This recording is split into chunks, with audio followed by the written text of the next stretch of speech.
Hello learners, and welcome to the session on tribes of Uttar Pradesh.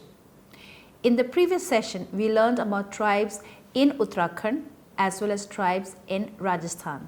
All these form part of Block 3, Unit 2 of the course BSW 044, that is Tribes of Northern and Northeastern region of India. Now before I continue, I would like to have a small recap of what we did. In the previous sessions, we learned about the tribals in Rajasthan, that is the Bhil tribes, the Grasia, Meena and other tribes along with their tradition and culture. We also discussed the tribals of Uttarakhand, namely Jaunsari, Tharu, Buksa, Raji as well as the other tribes. We also looked into the distinct traits as well as religious beliefs among others. Now, let us look at the tribals in Uttar Pradesh. But before we continue, a little about Uttar Pradesh. How many of us know about Uttar Pradesh? We all know that it is a state in India with the largest population. But beyond that, what do we know? Let us understand. Uttar Pradesh is India's most populous state, as well as the world's most populous sub-national entity. Uttar Pradesh has an important place in the culture of India. It is considered to be the birthplace of Hinduism. It was a center of nationalism during the British colonial period and has continued to play a prominent role in Indian politics and cultural movements. The state has a rich heritage of traditional crafts and cottage industries of various types that employ highly skilled craftsmen and artisans. Tribes of Uttar Pradesh form an integral part and live with a distinct culture of their own. Tharu, Jaunsari, Raji, Bhutia, Gonds and Boksa are the 6 major tribes of Uttar Pradesh. Now, they are also found in Uttarakhand that we studied. However, there might be similarities as well as dissimilarities among these tribes in these 2 places. Now, the tribals about this, they are mainly found in the present state of Uttarakhand. The tribal population of Uttar Pradesh mostly hailed from the hilly regions of Uttar Pradesh. It comprises only a small percentage of the entire population of the state. In spite of innumerable external influences, the tribes of Uttar Pradesh have retained their uniqueness and ethnicity. They have distinctive cultural characteristics which can easily be differentiated from the rest of the state. The culturally distinct and ethnic population is divided mainly within 3 regions like the Terai Bhabar area near Baraik district, the Vindhyan tracts near the frontiers and the marginal mountain tracts of Garhwal, Kumaon and Uttarakhand. The Jaunsari tribe occupies the major portion numerically in the state and claims their lineage to both the Rajput and the Brahmins. The Terai Bhabar area is concentrated with the Boksas and the Tharus, whereas tribes like Agaria, Bhumiyar, Bhil, Chero, Gond, Gasya, Kol, Oraon, Panika, Paraiya, Korwa, Patari and Saharia dwell near the Vindhyan mountain ranges.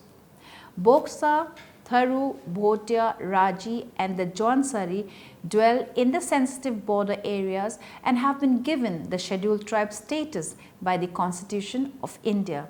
This we even mentioned in the previous session when we studied the tribes in Uttarakhand. Along with the Tharus and the Boksas, there are some other tribes in Uttar Pradesh who trace their origin from the Mongoloids and the Khasas of the Himalayan regions belonging to the Indo-Aryan stock. As far as the occupation of the tribes in Uttar Pradesh is concerned, it has been found that the Koltas till the land for the Khasa tribe. The Jaunsaris can be termed as laborers as they mostly work as laborers in fields, farms and forests. The Bajgi tribes have taken up the profession of tailoring. Certain tribes of Uttar Pradesh like the Gasyas, Agarias and the Panikas serve the Gonds, though in the present day the Gonds have lost their status of supremacy. Liquor is among the most favorite of all tribes in Uttar Pradesh. Rice beer is a very popular alcoholic drink among the tribes and is prepared by the Tharus, Kathawaras and the Dhagwarias. The Kora and the Raji tribe depend mainly on wild fruits and tree roots for the daily consumption. Although in the present day, the tribes of Uttar Pradesh put on the dresses which the other inhabitants of the state wear, but traditionally they prefer gaudy outfits and jewelry. By gaudy we mean a flashy, a colorful, a very unique kind of a dress. Now the tribes of Uttar Pradesh have their own religious beliefs and faiths, but interestingly, they also worship many of the Hindu gods and goddesses. For instance, the Kol tribe of the Banda region worships Rama, Sita and Lakshman because they believe that they are closely associated with them while they were in exile in Chitrakoot. On the other hand, the Shaharia tribe believes that they are closely associated to Shabri, who was a poor Bhil woman and had impressed Lord Rama during his visit to Chitrakoot. The tribes of Uttar Pradesh follow a patrilineal and patriarchal structure of society, yet the women of the tribal society enjoy a dominant status within their society. Polygamy remains as a status symbol among the tribes of Uttar Pradesh and polyandry is practiced by the Jaunsari tribe. The Korwas and the Bhotias have a custom that on the death of the elder brother, the younger brother can rightfully marry the widow. Merrymaking and music in the form of song and dance are an integral part of the tribal life in Uttar Pradesh. Both men and women participate in the dances among the Jaunsari and the Bhotias. The Kols encourage only the women dancers, whereas among the Bhoksas, the dancing of a woman is not permitted. The Tharu women are found dancing only during the festival of Holi. Altogether, it can be concluded saying that the tribes of Uttar Pradesh have a charming way of life. Their colorful life, filled with simplicity, has become a significant feature of the state, and in fact, their diverse culture and a way of life are important ingredients in the life of Uttar Pradesh. Now, having heard about the tribes in a little bit highlighted version, now let us go into a little bit more brief about these tribes. First, we'll start with the Buxar tribe. Buxar tribe speak the Buxar language, which belongs to the Indo-Aryan language with fluency. The Buxar tribes are concentrated in several districts located in the southwestern part of the state of Uttar Pradesh. The total population of the Buxar tribes have been enumerated to be approximately little bit more than 4,000. As far as the languages is concerned, most of the Buxar tribes converse with each other in Buxar language and seldom in any other languages used to converse with people belonging to other communities. The societal structure of the Buxar tribe is quite traditional, with only minimum changes brought about by the modernization. Status of the females in the Buxar tribal community is also not very significant. The fertility among the Buxar female is relatively high as they marry at a very young age. Since these Buxar have stuck to their age-old traditions and customs, they have developed an antipathy towards the modern age and are quite reluctant to adapt to the modern facilities of the modern science. They believe in the traditional forms of medicines and use their own system of medicine to cure diseases. Now move forward to the Gonds. The Gonds are a Dravidian tribe. The Gonds are among the largest tribal groups in South Asia. The term Gond refers to tribal peoples who live all over India's Deccan Peninsula. Scholars believe Gonds settled in Gondwana, now known as eastern Madhya Pradesh, between the 9th and 13th centuries AD. Muslim writers describe a rise of Gond states after the 14th century. Gond kingdoms came to be established in Karla, Betul, Deoghar, Chindwara, Garha, Mandla, Jobalpur and Chanda around the 14th century. Now historians have lauded the prosperity and good governance under the Gond kings. Gonds are similar to many tribal groups today in that they face severe economic hardships. Although some Gonds groups own a great deal of land, others are classified as scheduled tribes, which means they need special social and economic help. In regard to the society, the Gond society can be divided into three classes. Number 1, the aristocracy called the Raj Gonds. Number 2, tenants known as the Das Gonds. And number 3, the laborers who were called the Kamais. The society is further divided into clans with their specific totems. Joint families function as the unit for day-to-day management of their affairs. They hold the agricultural land in common ownership. They are strictly exogamous and cannot accept wives from the same clan or one having the same totem. However, their preferred form of marriage is the cross-cousin marriage. In terms of religion, Parsa Pen is the most distinctive feature of Gond religion. Like many other tribes, Gonds worship a high god known as Baradev, whose alternate names are Bhagavan, Sri Shambhu Mahadev and Parsa Pen. Baradev oversees activities of lesser gods. He is respected, but he does not receive fervent devotion which is shown only to clan deities. Each Gond clan has its Parsa Pen who protects all clan members. The Parsa Pen is essentially good but can be dangerous and violent as well.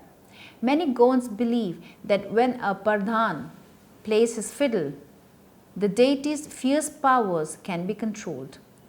Gonds believe evil spirits and the gods' displeasure cause most diseases and misfortunes. They seek and ask soothsayers and diviners to find out the cause of problems and to suggest remedies. Sometimes magicians and shamans, which are also known as healers, can provide this advice. Magicians use special formulas to control the action of a deity or spirit that is causing a particular affliction. Shamans fall into a trance and give voice to the demands of an offended god or spirit. Talking about the rites of passage among the Gonds community, the Gonds protect pregnant women against spells and evil influences and perform several rituals after a baby is born. A mother's brother generally names a baby boy while the father's sister names a girl. Children grow up as part of the family, clan and phratri, that is one of the four main divisions of Gond society, and gradually learn the ways of their people. Both boys and girls help guard family crops from birds and monkeys. Males undergo a ritual shaving of the beard, moustache and eyebrows as a sign of adulthood. Girls are considered full-grown at their first menstruation. Let's talk about the family life among the Gond society. Gond society is divided into four groups known as Patris or sagas in Gondi. Each saga traces its descent to one of the four groups of gods who emerged from the cave after their release by the hero Lingal. The saga is divided into several clans. A clan consists of a group of people who believe they share a common ancestor. Generally, it is good to marry outside the clan. Gonds typically choose their marriage mates and a tribal council approves the matches. The father of a groom pays a bride price. Gond weddings include many significant ceremonies. The main part of the wedding occurs when the bride and groom walk 7 times around a wedding post. Newlyweds live with the groom's family until it is possible for them to move into a house of their own. Sometimes Gond matches are made when a groom and bride elope. These marriages must be approved later by relatives and the village council. The council also can approve divorces. Now, talking about the clothing, Gond's clothing is not very expensive. Gond men typically wear the dhoti or loincloth. The dhoti is a long piece of white cotton cloth wrapped around the waist and then drawn between the legs and tucked into the waist.